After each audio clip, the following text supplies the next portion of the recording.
Good morning from homesteading in Montana. We're gonna get feeding. Go get water and get these animals fed. Here we go. In the 20s today, so it's pretty darn cold. Ooh. Yeah, Chris is getting firewood. You can see him to start the fire. It's pretty cold in the cabin. I think it's about 60 this morning. So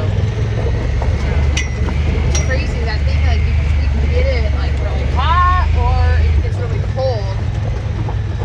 But when it's really cold during the morning, it's hard to get it to be like 70s when you wake up. But if it's warmer, 35s, it will stay pretty warm. So crazy. Who knows why? Let's see how these animals are. Brought the puppies some good treats because they were so good. They have been barking and keeping all the animals away. We've had a lot of coyotes, mountain lions. Literally, just there's a path right there. And 2 days ago at 2 a.m. in the morning, caught on the trail cam a mountain lion. And the coyotes have been going nuts just right there, like 0.5 miles. So sorry, I had to think about that. I brought you guys a treat. So our dogs are locked in because they like to roam, and we've not figured out how to keep them home. Huh? We can't keep you home. And we have an angry neighbor. So if we want our dog shot, then this is the only way to do it for now. So I have a fence that I'm working on. And hey girl, but we sure love you guys. We don't get to live our best life right now, but soon, huh? Hopefully mommy can get that fence in, and then we don't have angry neighbors. Because you're such good puppies. I mean, they really just want to live their best life and go chasing the deer, right? Like, is that too much to ask? Yeah. They shouldn't be in neighbors' yards. I don't want them over there. They have 138 acres to roam here, but of course, once they're done roaming all over here, they go chasing whatever they can find. So, darn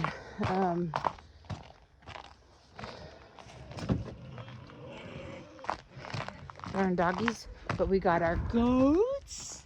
Are we about to have a baby, Nutmeg? Is Nutmeg about to have a baby? Here's our Clove. You guys need some water? Should we get you some water? We'll get them some water. Hope you guys are having a blessed day. I came out. I went over to the trailer to take a shower this morning, and just so beautiful. Oh my goodness, the sunrise was incredible.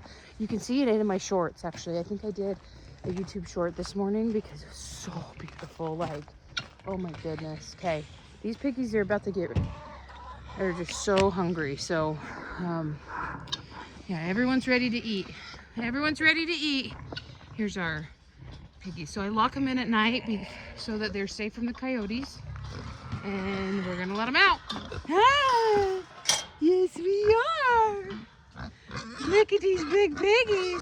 In there, they're actually really great. I've been doing this since they were about 10 weeks, maybe. We didn't really have any other options, so we just decided to use this dog run. So that's why the dogs are in the garden, is because I had that for the dogs. So we just had to make do with what we have for this winter. And it's worked out okay. I mean, it's not perfect, but it's been great to get the animals out or like get them in their own places. These pigs, I should have had a better solution. This barn right behind me, that's where I think I originally thought they were gonna go, which is right next to the mama's, but the mama's plowed over the fence and it froze in the ground. Anyway, so I've just left, and then they abandoned it, which I didn't really realize that they do that. So they started like pooping in it, and it's just super gross. So there's no way I can get these pigs in there now. Is we put these cattle panels around our hay, well, alfalfa hay, so the deer love the alfalfa hay. So I would have had none left if I would have not did that. So we kind of made a jail for it, and it's worked out awesome because I don't ever come out to the deer, whereas before when I had alfalfa I was coming out and the deer were trying to get into it, and kind of nightmare. So this made it worked out so much better. Everyone's starving. Oh my goodness. Oh my goodness. They're just gonna eat out of the bucket. All right. Okay, come on. Okay. And watch them eat for a second. These other mamas are starving, so I gotta get them food. So I have the bigger pigs. They're on about 6 pounds of feed a day. So, yeah, you're so hungry. When I put the bowls down, I need pig feeders. I just don't have any yet. So I've been on the lookout for pig feeders, but farming gets expensive.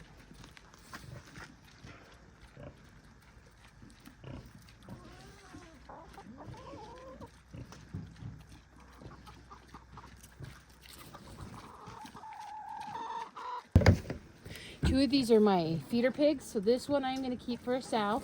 She's a gilt. She's just over 4.5 months. And these two are feeder pigs. So I got to get them up to weight. I've been letting them roam. I just enjoy letting them roam right now, which I'm just wasting feed. But, you know, they're just living their best life. Like, it's just so wonderful to let them enjoy the property or whatnot. I wish our dogs could really badly, and they do get out once in a while. It's just that I can't let them out right now or they're gonna get shot. So it's just what it comes down to.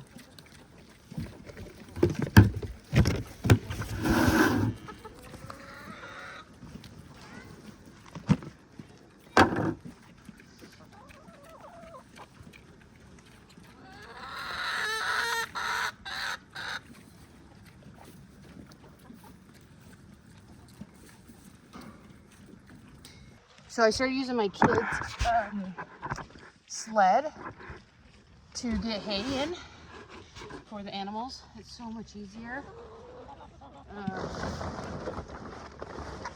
Just get it in here and then go haul it over there. I would rather have the bales, but that wasn't really an option this year, so I'll take whatever I could get.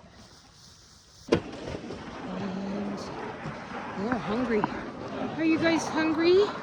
These are pure Nubian papered goats. We got them when they were 5 or 6 months old. And they're twins. They came from a farm in Wyoming. And they're really good. I'm hoping that they are pregnant. It seems like she has a bag. So this one's Clove. This is Nutmeg. She's really sucking in. I think she's really close. This is my first time, so I'm not really sure. I don't know. I've just been watching a lot of videos, researching it to see what I need to pay attention to. Come on, girls. I don't want to give them too much because then I hear the babies will be big. But they'll go through that. They like to pick through the grass. Let's see if we can get her to turn around. You can kind of see a bag developing underneath her. And when you get her back part, it really does look like there's a milk bag. Whereas Clove is different. Clove doesn't have this where you can fill in between. And she does. And so that's one sign that pregnancy is getting closer. Since I'm over here with the hay, I'm going to throw in just a tad to our piggy. And so this is Square Nose. He was the biggest of the litter. Hi, Square Square. Mommy loves you. Uh-oh. He is going to be a breeder pig here soon, probably like in about a month and a half. We're just trying to get him up to weight. I had to get him over here away from his sisters because they were starting to try to mate, or he was trying to mate them at just over like 4 months. And I hear that it's unlikely that anything would happen, but I don't want to take the chance. I witnessed 2 births already of pigs, and it's pretty hard. They go through a lot, like birthing 13 piglets. It was crazy. Like, I don't know if you can prepare yourself. This is our big mama sow. Prepare yourself for, it's just, I don't know, it's just crazy. So let's see, let me turn it around and see if you can get. So depending how she is situated, you can tell those underneath her nipples, like nutmeg, and they're both so different. She has this bag going on right here. But you can see her nipples starting to hang down. Her stomach looks a lot different than Clove's. And then those ligaments up higher right there on her back end.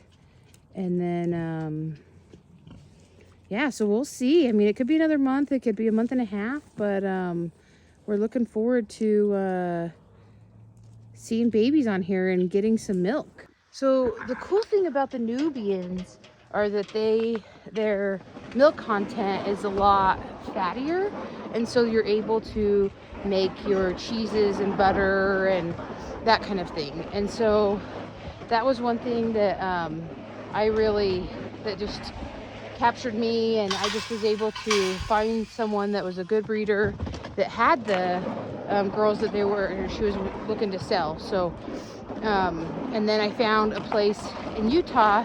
I was going back for work a little while ago, and they just happen. They don't usually breed in the fall, and I think one just got bred, and we were able to get our cinnamon from a Utah breeder. So he's tapered as well, and he has been good.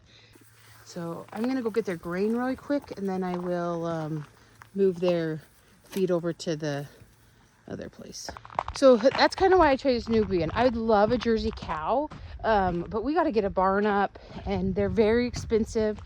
And I think that's why I kind of started to try YouTube, because farming's not cheap. It is so expensive. Pig feed is $300 for 1,000 pounds. It went from $220 when I started to $300 over a few months. And the guy is really kind, so I mean, I'm sure it could have went up more, but there's a local farmer around here that's about 45 minutes that makes it. Cows are on grain because they are smaller. They were taken off the bottle a little bit sooner.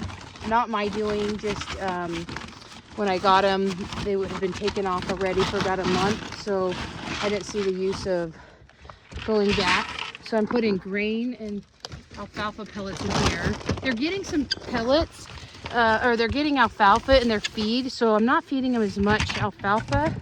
And then I put their minerals in here too. I usually have a free mineral bucket that they can choose from also.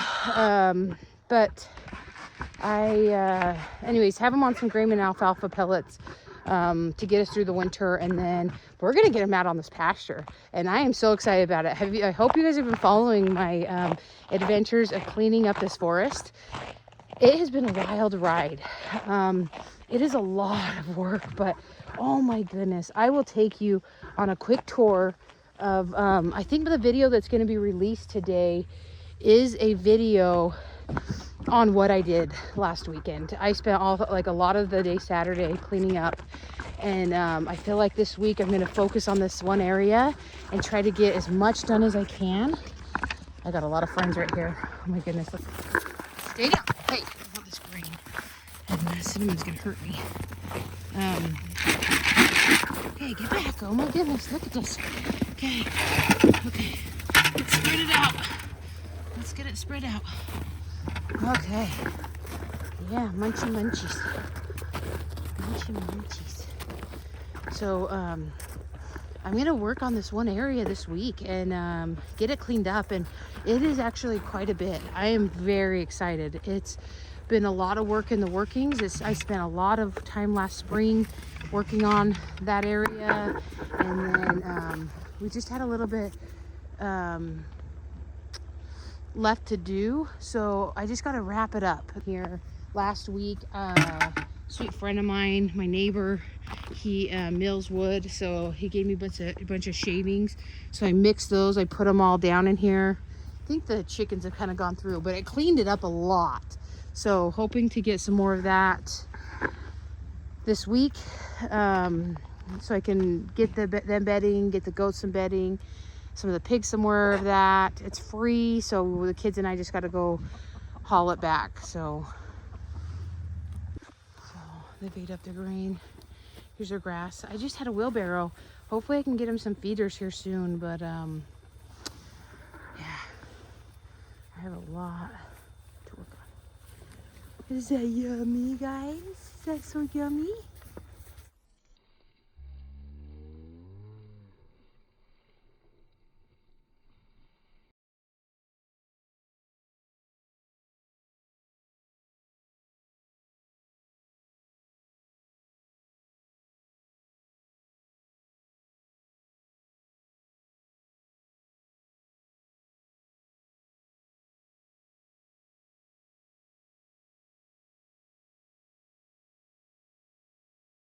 Chris is out here getting water for everyone. So kind of him. Let's see what he says about farming. This is my adventure, kind of. Poor Chris has gotten strung into it. Christopher, how do you like farming? It's a blast. What's your favorite part? The self-sustainability of it. Without it, you know, if the grocery stores run out of food or, you know, water or milk or whatever it is, if you're out here and you got your animals, then you don't really have to worry about what the store does, or if the trucks are running or the trains are running or whatever it is, and, you know, they go on strike or whatever happens, you just don't have to worry about it. So that's the great thing about having your own animals and raising them. You know what they're eating, you know what is around them. You just have way more control over what you're dealing with as far as food goes. So that's the best thing, in my opinion, about farming is you have control over your food source. You're not relying upon anyone else. So. Okay, we'll go back to feeding. Are you watering?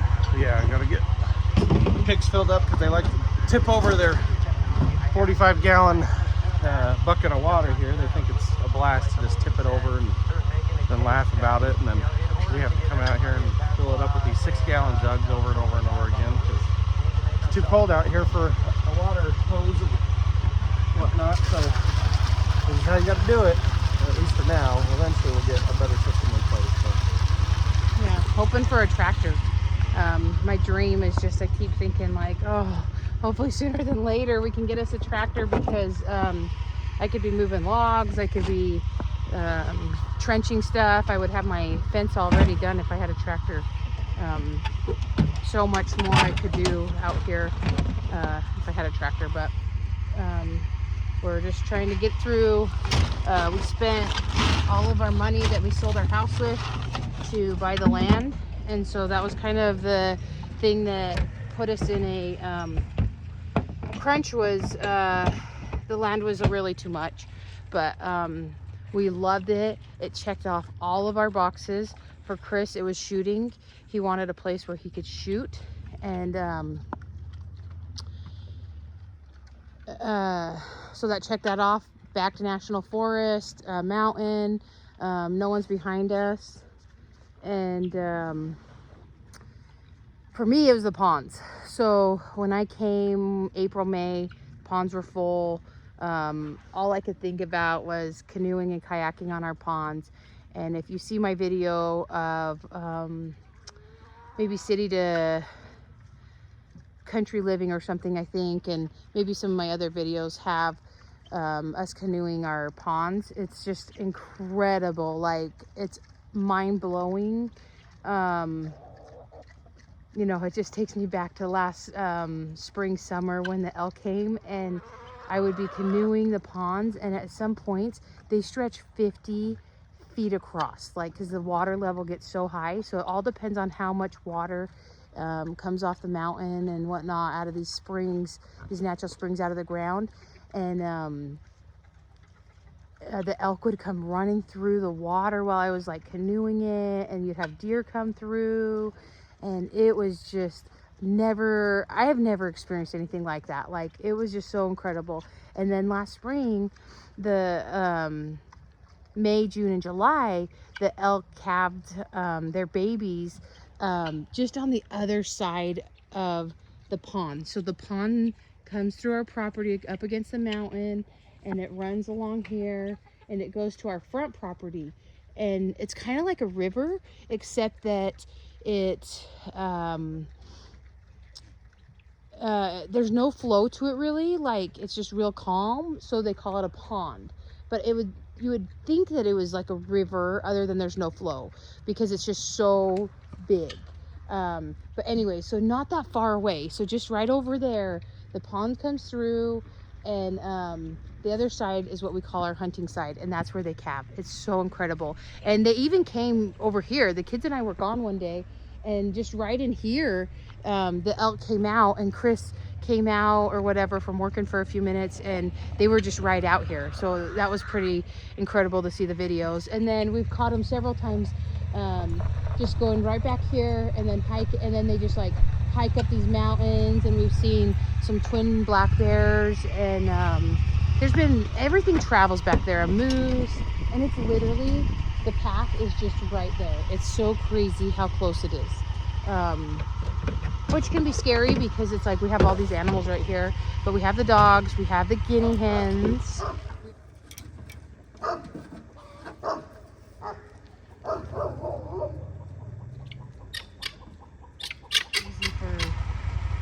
They're such noisemakers. So if you love noise, you can grab you some guinea hens, and your husband will thank you. Oh, yeah. Do you love my guinea hens, Chris? Oh, they're such a blast to sing you a song when you're out here, and just make beautiful noises anytime you walk around, anytime the pigs walk around. It's just beautiful. Save us so much time next winter. But we're getting there. We've come really far over the last 18 months, and yeah, we just keep building and building.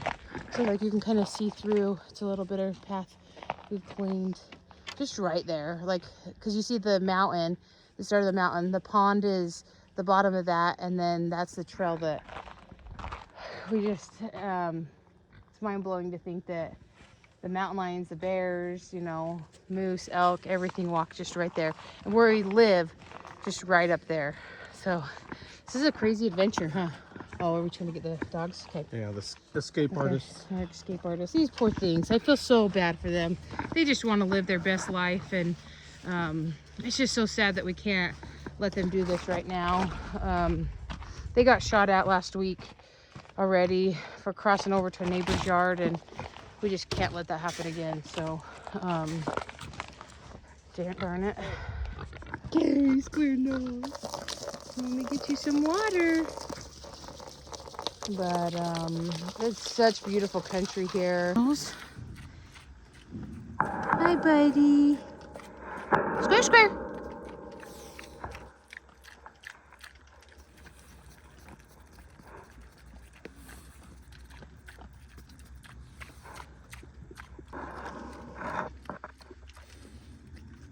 He really is big. He's probably 120 pounds, I'm guessing. He's thick. They don't look big, but man, he sure is. He could even be a little bit more than that. Just tell our friends how you want to live your best life on the mountain, huh? You guys just want to go roam, huh? You want to go roam. You want to go roam, see? She just wants to go roam. So does he, huh?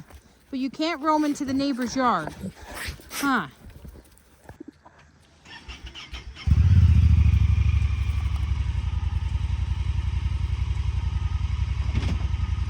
I'm gonna go get some more water for these little hooligans real quick.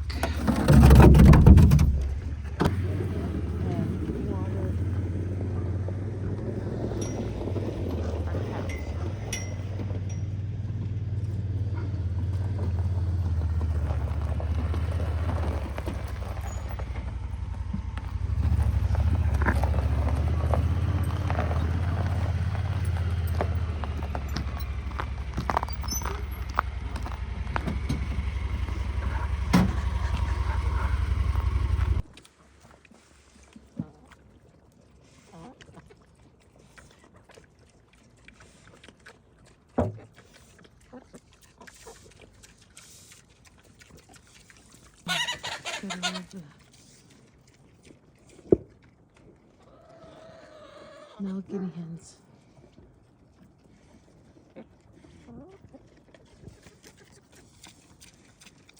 Switchers next. And I love